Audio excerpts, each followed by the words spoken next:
अस्सलाम वालेकुम, welcome back to my channel maths by miss Ayesha. Students, आप हम जो है यूनिट नंबर 3 स्टार्ट करने लगे हैं।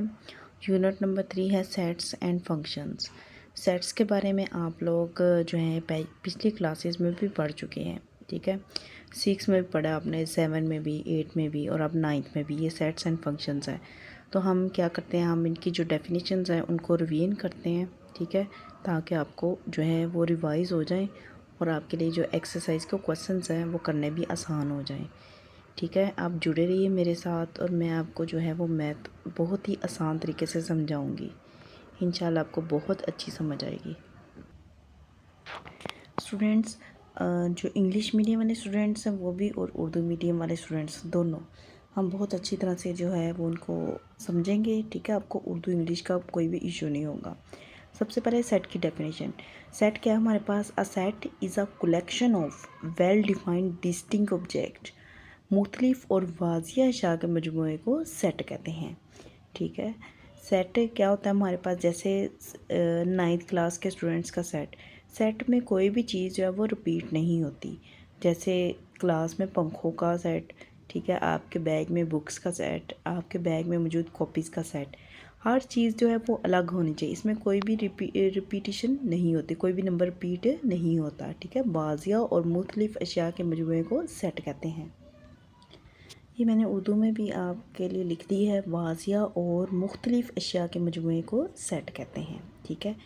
सेट हमारे पास आगे डिफरेंट टाइप्स हैं सेट्स की, वो मैं आपके साथ डिस्कस करती हूँ कि वो कौन कौन सी हैं।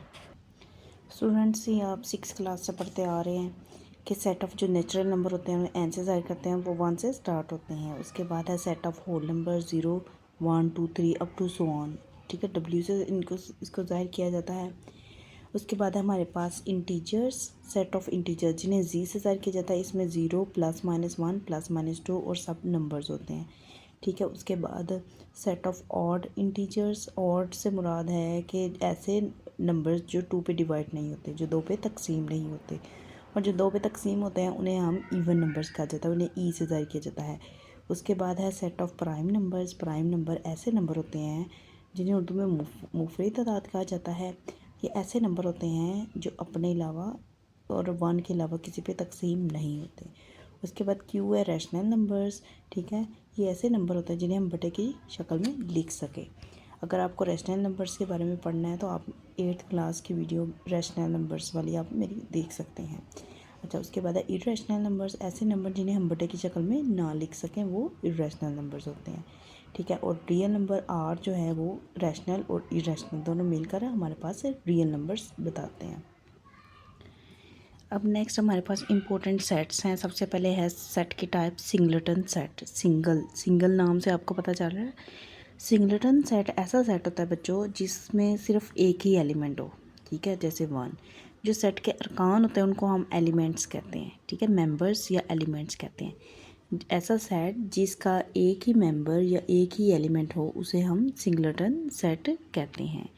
और ऐसा सेट जिसका कोई भी मेंबर ना हो उसको एम्प्टी सेट, नल सेट कहते हैं या नल सेट कहते हैं। उसको खाली सेट से ज़ाहिर किया जाता है या फाई से ज़ाहिर किया जाता है, ठीक है। ये दोनों तरीके, इन दोनों तरीके से भी हम इनको जो है वो ज़ाहिर कर सकते हैं, ठीक है। इसको एम्प्टी सेट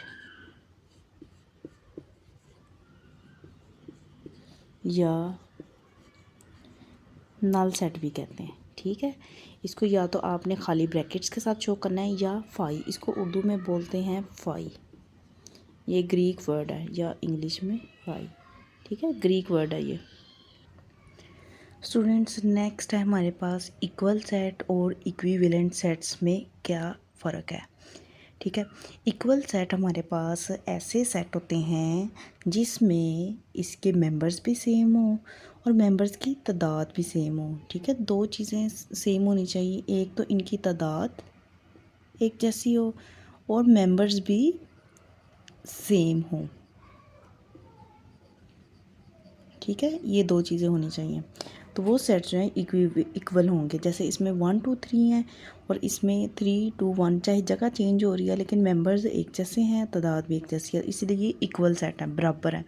अच्छा, उसके बाद नेक्स्ट आ जाए इक्विवेलेंट सेट्स क्या होते हैं। इसमें जो है जस्ट हम इनकी तादाद देखते हैं कि अगर एक सेट में 3 मेंबर्स हैं तो इसके भी 3 ही मेंबर्स होने चाहिए, और मेंबर्स चाहे वो चेंज हों चाहे एक जैसे हों, इससे कोई फ़र्क नहीं पड़ता। ठीक है, इक्विवेलेंट सेट्स में हमने जस्ट इनके तादाद को देखना है। जैसे इसके भी 3 मेंबर्स हैं और इसके भी 3 मेंबर्स हैं, इसीलिए ये सेट ए और बी इक्विवेलेंट हैं, जबकि ये इक्वल सेट्स नहीं है। नेक्स्ट है हमारे पास स्टूडेंट्स डेफिनेशन है सबसेट की। सबसेट क्या होता है? If every element of a set A is an element of set B then A is called a subset of B.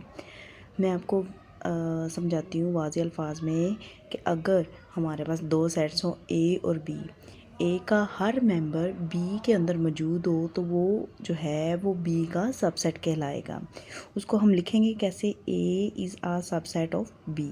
ठीक है, इसमें ए सबसेट होगा और जो बी होगा वो उसका सुपर सेट होगा। ठीक है, जो बी इसका बड़ा सेट होगा ना, जो ए को कंटेन कर रहा है, ठीक है, ए उसके अंदर है, तो इसीलिए हम उसको बी को सुपर सेट कहेंगे। एग्जाम्पल देखें, ए है 1 और 2, बी है 1 2 3 4। देखें ए का हर मेंबर बी के अंदर मौजूद है, 1 भी है 2 भी है, तो इसीलिए जो ए है वो सबसेट है बी का। ठीक है, मैं आपको दोबारा बता दूं, अगर ए का हर मेंबर बी का भी मेंबर हो, ठीक है, बी के मेंबर्स जो हैं वो ए के अंदर होने ज़रूरी नहीं है। ठीक है, तो जो ए होगा वो बी का सबसेट होगा और उसको हम इस तरह से लिखते हैं। ठीक है, ए सबसेट है बी का और बी इसका सुपर सेट है। नेक्स्ट है स्टूडेंट्स हमारे पास है प्रॉपर सबसेट्स। प्रॉपर सबसेट से क्या मुराद है? प्रॉपर और इम्प्रॉपर। अगर हमारे पास 2 सेट्स मौजूद हों, सेट ए है 1 2 3 और बी है 1 2 3 4 5, ठीक है, कम से कम बी का एक मेंबर ऐसा होना चाहिए जो ए के अंदर मौजूद ना हो, तो तब हम इसको कहेंगे ये इसका प्रॉपर सबसेट है। अब कम से कम एक बोला गया ना, तो इसमें तो 2 हैं जो नहीं मौजूद। ठीक है, इसीलिए ये जो ए है वो बी का प्रॉपर सबसेट है। उसके बाद है इम्प्रॉपर सबसेट। क्या होता है कि अगर ए और बी के दोनों के मेंबर्स एक जैसे हों, ठीक है, तो वो उसका इम्प्रॉपर सबसेट होगा। ठीक है, उसको ए जो है इम्प्रॉपर सबसेट बी लिखा जाएगा। देखें इनकी जगह चेंज है लेकिन सब इसके अंदर मौजूद है, ए भी है, बी भी है, सी भी है। ये इसका इम्प्रॉपर सबसेट होगा जिसमें ए और बी बराबर भी होंगे। ठीक है, इक्वल होंगे, इक्वल सेट्स भी होंगे, वो इम्प्रॉपर सबसेट होगा, वरना वो प्रॉपर सबसेट होगा। नेक्स्ट है हमारे पास universal set. The set that contains all objects or elements is called the universal set. It is denoted by U. ऐसा सेट जो कि दिए हुए सेटों में से सबसे बड़ा सेट हो, सुपर सेट हो, ठीक है, वो यूनिवर्सल सेट कहलाएगा। उसको ज़्यादातर यू से डिनोट किया जाता है। नेक्स्ट है हमारा power set. Power set of a set S denoted by P of S is the set containing all the possible subsets of S. For example, ठीक है, पावर सेट हमारे पास एक ऐसा सेट होता है जो दिए हुए सेट के तमाम सबसेट्स पर मुश्तमिल होता है। फर्स्ट करें, हमारे पास सेट है ए और बी। ठीक है, हमने इसके पावर सेट के अंदर सारे सबसेट लिख देने हैं। जो ये है खाली सेट। खाली सेट हर सेट का सबसेट होता है। ये एमसीक्यू आ सकता है, आप इसको नोट कर ले। खाली सेट हर सेट का सबसेट होता है। पहले सिंगल एलिमेंट्स आएंगे, ए और बी अलग अलग है, और हर सेट अपना बी सबसेट होता है। ठीक है, हमने ये मालूम करना हो कि इसके कितने पॉसिबल सबसेट्स हो सकते हैं, तो उसका फार्मूला हमारे पास 2 की पावर n। अब इसमें 2 एलिमेंट्स हैं तो n 2 होगा, 2 की पावर 2 क्या आएगा? 4। स्टूडेंट्स नेक्स्ट आ जाए, एक्सरसाइज है, एक्सरसाइज 3.1। ठीक है, इसका फर्स्ट क्वेश्चन है right the following sets in set builder notation. ठीक है, तो चले आइए मैं आपको समझाती हूँ कि सेट बिल्डर नोटेशन फॉर्म कौन सी होती है। सेट बिल्डर नोटेशन फॉर्म समझने के लिए सबसे पहले आपको ये जो है सिंबल्स आने चाहिए। जैसा कि ये 2 डॉट्स हैं या ऐसे लाइन लगी होगी, ठीक है, उसको कहते हैं सच दैट या जैसा के, उर्दू में कहेंगे जैसा के, ठीक है। ये वाली शेप होगी तो इसका मतलब है इंग्लिश में एंड और उर्दू में है और, ठीक है। ये वाली होगी तो इसका मतलब होगा और या। ये वाली होगी तो इसका मतलब है बिलोंग्स टू, मतलब कि रुकन है। और अगर उसके ऊपर लाइन लगी होगी तो इसका मतलब है डज नॉट बिलोंग्स टू, या रुकन रुकन नहीं है, ठीक है। फर्स्ट क्वेश्चन पे गौर करें। हमारे पास है 1, 4, 9, 16, 25, 36 एंड अप टू 484। अगर स्टूडेंट्स आप गौर करें तो ये स्केयर्स नहीं है आपके पास, ये 1 का स्केयर, 2 का स्केयर, 3 का स्केयर, 4 का स्केयर, 5 का स्केयर, ये 6 का स्केयर अप टू, ठीक है। तो अब हमने इसको सेट बिल्डर फॉर्म में कैसे लिखना है। पहले हम इसको कोई भी नाम देंगे, ठीक है, कैपिटल अल्फ़ाबेट में। तो हम इसको लिखेंगे एक्स सच दैट। अभी मैंने आपको बताया था कि ये अलामत है सच दैट की, एक्स सच दैट, ठीक है। X is equal to n square, चूँकि ये स्केयर्स हैं तो इसलिए हम इनको लिखेंगे x is equal to n square, comma. अब एन क्या है, नेचुरल है, होल है, ठीक है, आप कुछ भी लिख सकते हैं। तो n belongs to natural set, ठीक है, नेचुरल नंबर्स हैं। और ये एंड मतलब और, ठीक है। अब हमने ये बताना है ये कहाँ से लेके कहाँ तक है। तो ये 1 lesser equal x lesser equal 500, मतलब कि ये 1 से लेके 500 से छोटे छोटे हैं नंबर्स, ठीक है। इस तरह से हम हर सेट को लिखेंगे कि ये कहाँ से लेके कहाँ तक है। ये 1 से लेके 500 तक है। ये जिसमें इक्वल का निशान आ रहा है इसका मतलब इसके अंदर 1 शामिल है, ठीक है। तो इस तरह से हम इनको लिखेंगे। चलिए आइए नेक्स्ट क्वेश्चन देखते हैं। नेक्स्ट क्वेश्चन है हमारे पास 2, 4, 8, 16 अप टू 256। हमने इसके अंदर ना कोई रिलेशन ढूंढना होता है कि इसका फर्स्ट का सेकंड टर्म के साथ क्या रिलेशन है, थर्ड के साथ क्या है, किस तरह से ये नंबर्स आ रहे हैं, सीक्वेंस किस तरह से बन रहा है। तो इसमें स्टूडेंट्स अगर हम गौर करें तो ये वैसे तो 2 के मल्टीपल्स है, 2 के साथ इनको मल्टीप्लाई किया जाए तो हमारे पास नेक्स्ट नंबर आता जा रहा है। 2 को 2 से किया 4, 4 को 2 से किया 8, 8 को 2 से किया 16। तो अब हम इसको लिखेंगे कैसे, ठीक है। हमने इसको कोई भी नाम दे लिया। तो x such that x is equal to 2 की पावर एन। देखिए इसमें हम एन पुट करते हैं, एन को 1 पुट करेंगे तो 2 की पावर 1 इज इक्वल टू 2, ठीक है। 2 की पावर अब 2 पुट करेंगे तो 4। देखिए इसके मेंबर्स आते जा रहे हैं, 2 के मल्टीपल्स है ना। 2 की पावर 3 पुट करेंगे तो 8, 2 मल्टीप्लाई 2 मल्टीप्लाई 2, 6 नहीं होगा 8 होगा, जो स्टूडेंट्स गलती करते हैं। 2 की पावर 4 करेंगे तो 16। देखिए इसके मेंबर्स आते जा रहे हैं, ठीक है। तो n, अब n क्या है, n देखिए 1 से स्टार्ट हो रहे हैं तो ये हमारे पास नेचुरल नंबर्स हैं, ठीक है, नेचुरल नंबर्स। एंड अब ये हमने बताना है कहाँ से लेके कहाँ तक है। तो ये है 1 lesser equal x lesser equal 256 तक ये हमारे पास है, ठीक है। एक्स वेरी कर रहा है, ये जो हमने एक्स शुरू में कहा है ना, ये एक्स हमारा कहाँ से कहाँ तक है, ये 1 से लेके 256 तक है। नेक्स्ट क्वेश्चन है, थर्ड पार्ट है हमारे पास 0 +-1 +-2 एंड अप टू +-1000। हमें पता है कि हमारे पास प्लस माइनस वाले कौन से नंबर होते हैं, ठीक है। वो होते हैं इंटीजर, सेट ऑफ इंटीजर, जिसमें प्लस वाले भी नंबर होते हैं, माइनस वाले भी होते हैं और ज़ीरो भी होता है, ठीक है। अब हम इसको सेट बिल्डर फॉर्म में कैसे लिखेंगे, एक्स सच दैट, एक्स क्या है, एक्स बिलोंग्स टू जी, ठीक है। सेट ऑफ इंटीजर्स को जी से ज़ाहिर किया जाता है, जी। एंड अब हमने बताना है इनकी वेरिएशन क्या है। तो ये देखिए -1000 से लेके ये +1000 तक है। तो हम इनको लिखेंगे -1000 lesser equal x lesser equal 1000, ठीक है। ये हमारे पास आ जाएगा इसका आंसर। नेक्स्ट क्वेश्चन देखें, 4 पार्ट है स्टूडेंट्स हमारे पास 6, 12, 18 अप टू 120। अगर आप गौर करें तो ये 6 के मल्टीपल्स हैं हमारे पास, ठीक है। तो अब हम इसको कैसे लिखेंगे, आपने कोई ना कोई इसके अंदर जो है वो रिलेशन ढूंढना होता है, ठीक है। ये 6 के मल्टीपल्स है तो इसको लिखेंगे कैसे, एक्स जबकि x is equal to 6n। 6 के मल्टीपल्स है ना तो n की वैल्यू से वेरी होती रहेंगी। n जो है वो बिलोंग्स कर रहा है n से, नेचुरल नंबर्स है। एंड n अब कहाँ से कहाँ तक है, ये n की वैल्यू 1 होगी तो फर्स्ट नंबर आ जाएगा। तो लास्ट नंबर कब आ रहा है, जब n की वैल्यू 20 होगी। तो इसका मतलब है n जो है वो 1 lesser equal n is lesser equal 20 होगा, ठीक है। आगे 5 क्वेश्चन देखें, 100, 102, 104 अप टू 400। तो इसको अब हम कैसे लिखेंगे, इसका रिलेशन क्या है? इसका रिलेशन ये है कि अगर हम 100 में 2 प्लस कर रहे हैं तो 102 आ रहा है, 4 प्लस कर रहे हैं तो 104 आ रहा है। ठीक है, इसी तरह से इसके अंदर 4 के बाद 8 प्लस करेंगे तो 108 आएगा। ठीक, 2 के मल्टीपल्स आएंगे। ठीक है, तो इसको कैसे लिखेंगे, x, जबकि x is equal to 100 plus 2n। ठीक है, n वेरिएबल है, n की वैल्यू चेंज होती रहेगी तो हमारे पास ये वैल्यूज़ आती रहेंगी। जब 0 पुट करेंगे तो 100 आएगा, 1 पुट करेंगे तो 102 आएगा, 2 पुट करेंगे तो 104 आएगा, 3 पुट करेंगे तो 106 आएगा। ठीक है, n बिलोंग्स टू w। अब n w से क्यों बिलोंग कर रहा है, क्योंकि इसमें हमने ज़ीरो भी ऐड किया और n की वैल्यू है वो 0 से लेके 150 तक है।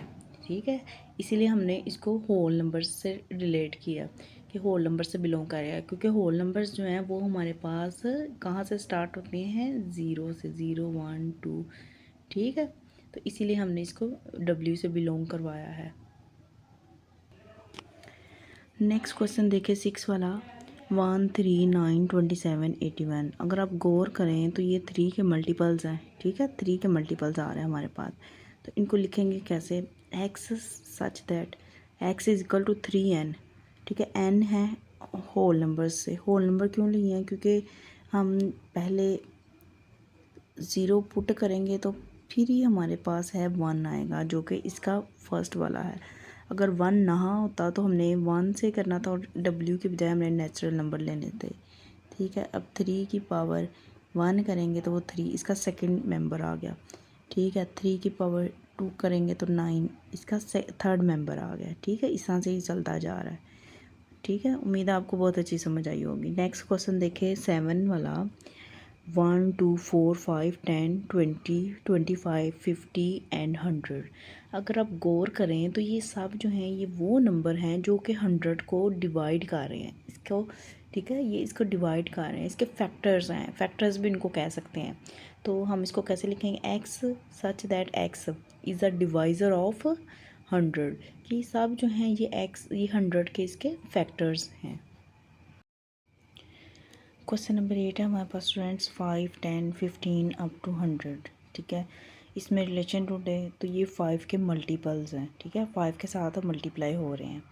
इसको हम कैसे लिखेंगे, x such that x is equal to 5n, और n जो है वो 1 से है ना, तो इसीलिए ये n आएगा, नेचुरल नंबर आएंगे।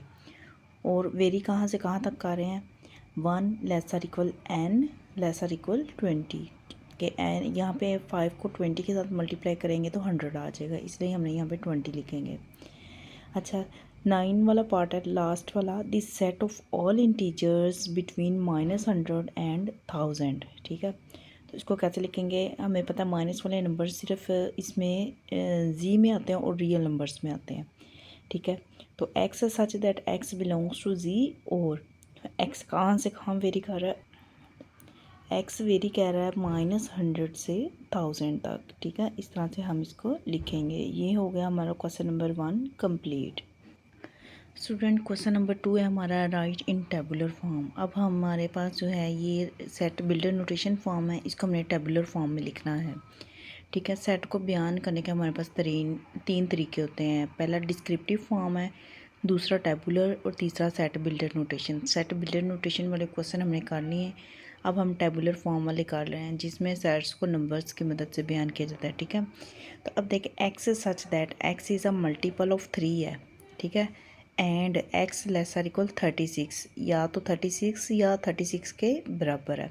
तो हम इसको कैसे लिखेंगे, तो ये आ जाएगा मल्टीपल ऑफ 3 है, 3 से स्टार्ट होंगे, 3 6 9 12, 3 का टेबल चलता जाएगा। ये उन्होंने कहा ना लेसर इक्वल 36, तो इसका मतलब इसके अंदर 36 भी इंक्लूड होगा। ठीक है, क्योंकि ये भी 3 के मल्टीपल्स में शामिल है। नेक्स्ट हमारा क्वेश्चन है, x such that x belongs to R and 2x + 1 is equal to 0। ठीक है, हमने आर की वो वैल्यू लेनी है कि वो 0 के इक्वल आए, तो वो सिर्फ एक ही नंबर है, वो है देखें जब हम इसमें 2 1/2 को मल्टीप्लाई करेंगे तो ये 2 2 से कट गया, ये -1 +1, तो ये देखो 0 आ गया। तो इसका मतलब है कि इसका आंसर बस -1/2 है। नेक्स्ट क्वेश्चन देखें, x such that x belongs to p prime number है और x लेसर इक्वल 12। हमने मुफरी तादाद लिखने हैं जो कि 12 से छोटे हों। 2 3 5 7 9 इंक्लूड नहीं है 11। ठीक है, ये हमारे प्राइम नंबर हैं। नेक्स्ट क्वेश्चन है हमारे पास x such that x is a divisor of 128। अब हमने वो नंबर लिखने हैं जो कि 128 को डिवाइड करते हैं। तो वो कौन कौन से 1 2 4 8 16 32 64 128। मतलब जो जिस के टेबल में 128 आ रहा है ना, तो वो आपने सारे नंबर्स लिख देने हैं। नेक्स्ट है x such that x is equal to 2n। n belongs to n और n जो है वो 8 से छोटा है, लेस है। तो हमने क्या करना है, हमने 1 से स्टार्ट करना है। चूँकि नेचुरल नंबर है 1 से स्टार्ट हो रहे हैं, तो 2 की पावर 1 2, 2 की पावर 2 4, 2 की पावर 3 6, इस तरह से 8। ठीक है, इस तरह से हमने इनको करते जाना है। 2 की पावर 16, 2 की पावर 5 32, इस तरह से हमने ये सारे नंबर्स लिखने हैं। और ये लास्ट आएगा 2 की पावर 8 इक्वल आएगा 128 के। क्वेश्चन नंबर 6 देखें, x जबकि x बिलोंग्स टू n। ठीक है, नेचुरल नंबर्स हैं और x + 4 इज इक्वल टू 0। अब देखिए, हमने नेचुरल नंबर में से कोई ऐसा नंबर लेना है जिसको हम यहाँ पे रखें और ये 0 आए। तो नेचुरल नंबर में कोई भी ऐसा नंबर नहीं है कि जिसको हम यहाँ पे रखेंगे तो ये इसका आंसर 0 आएगा। वैसे अगर हम देखें तो -4 + 4 इज इक्वल टू 0 आता है ना, लेकिन ये माइनस मसला ये है कि ये जो -4 है ये नेचुरल नंबर में से नहीं है, ये बिलोंग्स करता है इंटीजर्स में से। ठीक है, यहाँ पे n है इसलिए हम ये -4 नहीं ले सकते, तो इसीलिए इसका जो आंसर आएगा वो आएगा खाली सेट। नेक्स्ट क्वेश्चन देखें, x जबकि x बिलोंग्स टू n और x इक्वल है x के। तो इसमें तमाम नेचुरल नंबर्स आ जाएंगे क्योंकि ये सब एक दूसरे अपने आप के इक्वल हैं। ठीक है, ये सारे नेचुरल नंबर्स आ जाएंगे। अब नेक्स्ट क्वेश्चन देखें students, x such that x belongs to z integers हैं और 3x + 1 इज इक्वल टू 0। अब हमें दी है equation 3x + 1 is equal to 0। अब x की जगह पे हमने एक ऐसा इंटीजर फाइंड आउट करना है, लगाना है कि हम इसके साथ मल्टीप्लाई करें और फिर इसका आंसर 0 आए। तो स्टूडेंट्स इंटीजर्स में आपको पता है ना, हमारे पास 0 +-1 +-2 वाले नंबर होते हैं। ठीक है, इसमें हमारे पास कोई भी फ्रैक्शन नहीं होती। जबकि यहाँ पे अगर 3 और 1/3 आए, -1/3 आए, तो फिर इसका आंसर 0 आ सकता है। 3 3 से कट गया, -1 +1 0। लेकिन इसमें भी यही केस है जैसे हमारा पीछे वाला केस आया था कि जो -1/3 है ये इंटीजर्स को बिलोंग नहीं करती, ये बिलोंग करती है रियल नंबर से। अब सेट में चूँकि हमें इंटीजर्स दिए हैं इसीलिए हम ये नहीं ले सकते, तो इसीलिए इसका आंसर जो है वो खाली सेट आएगा। ठीक है, अगर यहाँ पे R होता तो फिर इसका आंसर -1/3 आना था, लेकिन चूँकि इंटीजर्स है तो इसीलिए हम इसका आंसर जो है वो खाली सेट आएगा।